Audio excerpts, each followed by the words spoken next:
안녕하세요. 살아있는 책 읽기 산책입니다. 소설의 맛 오늘은 작년 4월에 출간되어서 지금까지 베스트셀러를 달리고 있는 김호연 작가의 불편한 편의점입니다. 산책 친구들은 이 책을 어떻게 읽었는지 감정으로 이야기 시작해보도록 하겠습니다. 4.0을 주고 싶어요. 오, 높네요. 4점을 주겠습니다. 네. 저 역시 4.3점? 4.3? 작가는 그러면 왜 이 책 제목을 불편한 편의점이라고 했을까요?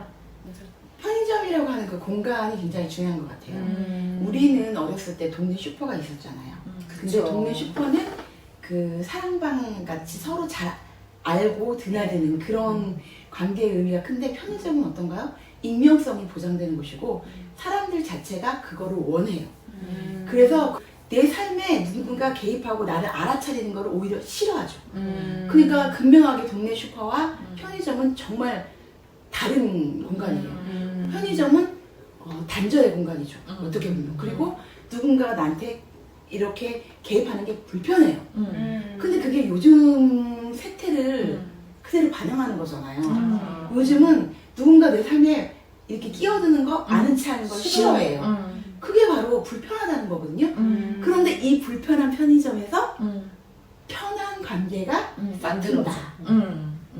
그래서 이게 굉장히 반어적이에요. 불편한 편의점의 여사장 염여사는 자신의 편의점 가족들에게 생계를 유지할 수 있게 도와주고 있거든요.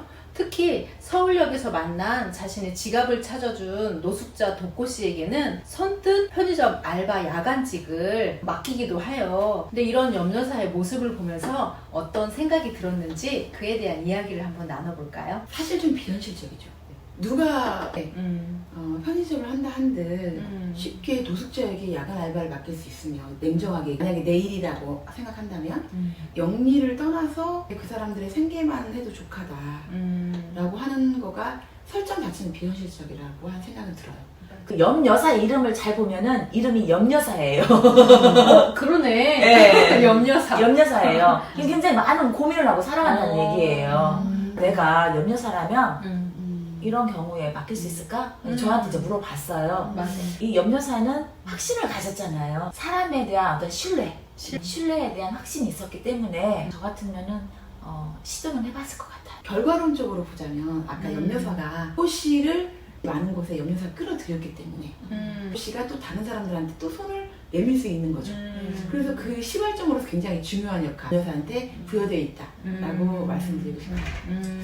좋아요. 제가 봤을 때 이제 어쨌든 그런 부분에 있어서 염여사가 교육자였잖아요. 그렇죠. 이 전직 평- 역사 네, 선생님. 네, 평생 교육자로서 살아온 어떠한 가치관이라던가 신념이라던가 어떤 자신의 어떤 사명감, 어떤 거기에 플러스 이제 신앙인으로서의 어떤 태도 이러한 것들이 결합이 되어서 이런 그러지 않았을까? 행동이 되지 않았을까 생각이 돼요.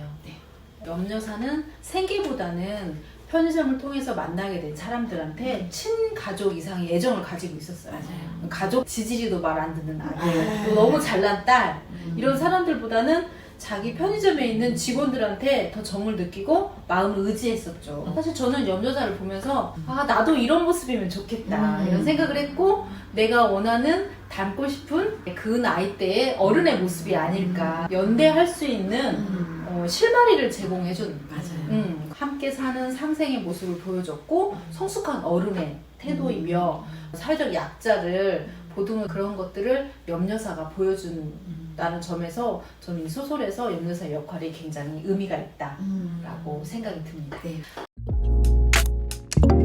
에서 편의점 알바가 된 도꼬씨 어눌한 말투와 굼뜬 행동으로 처음에는 주변 사람들로부터 굉장히 불편한 시선을 받게 되잖아요. 하지만 자신만의 뚝심이랄까? 그러고서 편의점 직원들하고 굉장히 가까워지잖아요. 이런 도꼬씨의 행동을 보면서 어떤 생각이 드셨는지 독고씨 높이 보면 별로 큰 행동을 안 하는 것 같은데 작은 배려가 당사자를 변화시켰잖아요. 맞아요. 우리가 볼 때는 큰 행동은 아닌 것처럼 보이지만 우리가 요새 또 쉽게 할 수 있는 행동도 아니에요. 아까 처음에 우리가 그 불편한 편의점에 대해서 얘기했던 것처럼 이제는 누가 내 삶에 개입하는 거가 싫어하는 그래서 우리 스스로도 조심하게 되는 세대가 되고 그러니까 요즘 세대 같은 경우에는 그런 것들을 호의로 받아들이기 어려운 거죠. 그러니까 우리도 스스로 그거를 조심하게 돼요. 맞아. 그리고 그런 배려가 있으려면 이 사람에 대한 관찰이 있어야 돼요. 아, 경만 씨는 이렇게 삼참참을 좋아하는구나. 정보가 있어야 되고 애정과 관찰과 배려가 있어야 되거든요.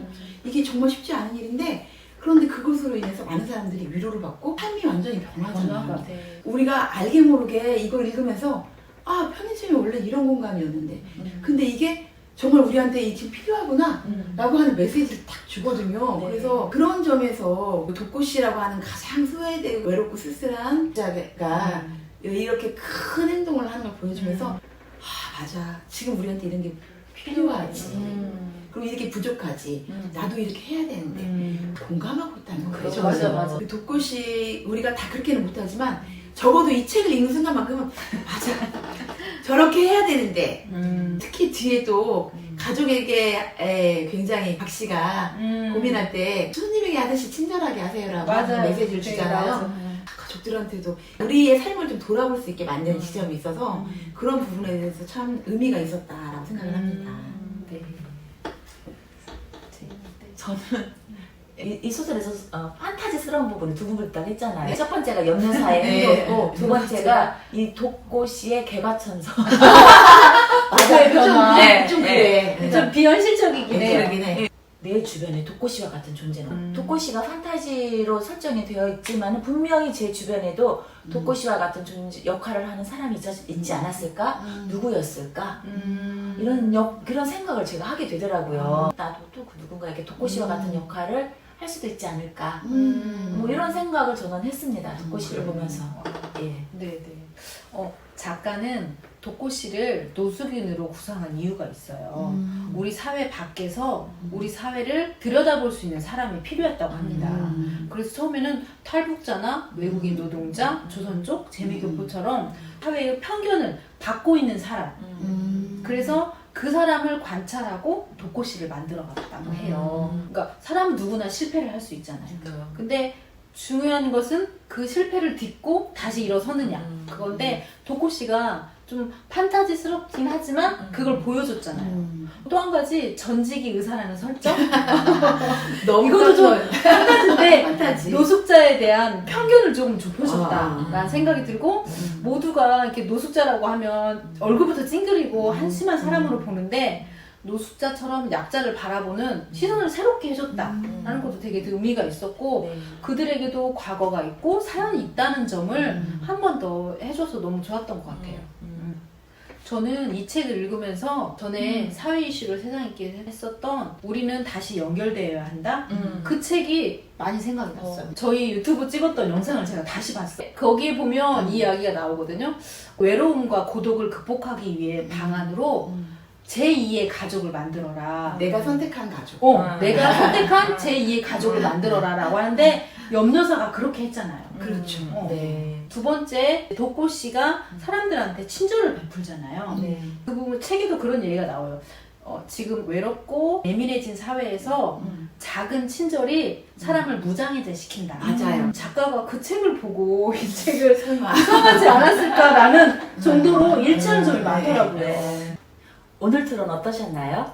유익하셨다면 좋아요, 구독 꼭 부탁드립니다. 다음 주에는 휴가철을 맞이하여 그림책 휴가로 다시 찾아오겠습니다. 다음 주에 다시 만나요.